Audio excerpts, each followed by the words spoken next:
Ever heard of the Hartford Witch Panic? Hartford. Yeah, not Salem. Salem gets all the press, but this one goes back even further. 1662. Wow. Okay. Buckle up. We're going way back for this deep dive into a seriously spooky chapter of American history. I'm ready.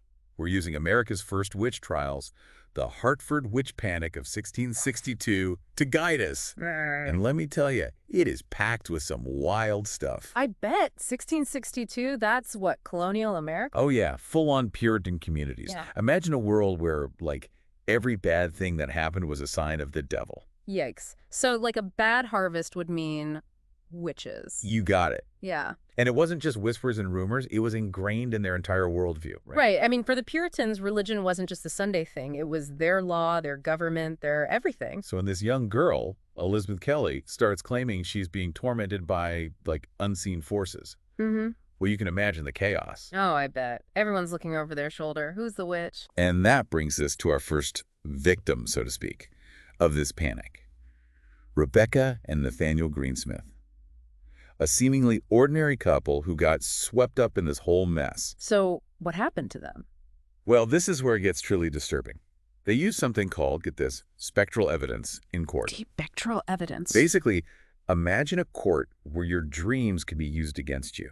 Whoa, wait. One account describes a witness testifying that Rebecca Greensmith's spirit, like, appeared to them in a dream and was tormenting them. And they just believe that. They considered it hard evidence. This is what led to Rebecca Greensmith's execution. No way. A death sentence based on, like, literally a bad dream. It makes you wonder about Elizabeth Kelly, you know? Like, what was she really afraid of? Was it truly the supernatural or... Or something else going on. Exactly. I mean, we can't know for sure, but, and this is important, the historical record hints at some interesting social dynamics at play. Okay, go on. The Greensmiths, let's just say they weren't winning any popularity contests. Known for being argumentative, difficult, easy targets, maybe? So maybe personal grudges and power struggles hiding behind, like, concern about witchcraft. That's what it looks like. Yeah. And this pattern, it pops up again and again throughout the panic. Accusations, often they stemmed from, existing conflicts, land disputes, or just plain old bad blood. Wow. Yeah. So how did it end? Well, there's this case of a man named Johnny Carrington. His accuser, a young woman, finally admits she made the whole thing up. Oh. It's like that confession. It was this first crack in this dam of fear that had taken over Hartford. People started doubting the whole spectral evidence thing. It's crazy how one bit of truth can unravel a whole web of lies. Right? Absolutely. And it shows us a lot about the legal system back then, too. Trials. Super swift. Relied on flimsy evidence fueled by public pressure. But thankfully, after the Carrington case, things started to shift. That's so. Colonial authorities, they finally got a little skeptical. Fewer accusations, fewer trials. Like they realized, okay, we maybe went too far. Yeah. But, and this is the tragic part, the damage was already done. Lives lost, families torn apart. That climate of fear, it lingered. It's heavy stuff. And, like we said at the beginning, this wasn't an isolated incident. Oh, absolutely. Hartford, it might be forgotten by many, but it casts a long shadow right onto the infamous Salem witch trials just a few decades later. It's like a terrifying blueprint. Exactly. Chilling reminder of how easily, even if we think we've moved on, history can just repeat itself. And for us today, it begs the question, how do we make sure justice prevails even when fear is running high?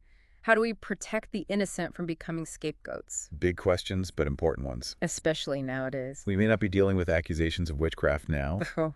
but we've got our own versions of fear-mongering and scapegoating running rampant, misinformation online, targeting of certain groups during crises. The echoes of Hartford are definitely still here, in a way. They are. Makes you think, what if, back then, someone had just stood up, challenged that whole spectral evidence thing earlier? Could they have stopped it all? Maybe. It's a sobering thought. That speaking truth to power, even when it's scary, can truly change things. Couldn't agree more. That's all the time we have for this deep dive. But wow, what a story, huh? Stick around, because next time Wait, what are we covering next time? Oh, it's a surprise. But trust me, you won't want to miss it. All right, you got me hooked. Until then, keep those minds curious and those questions coming. See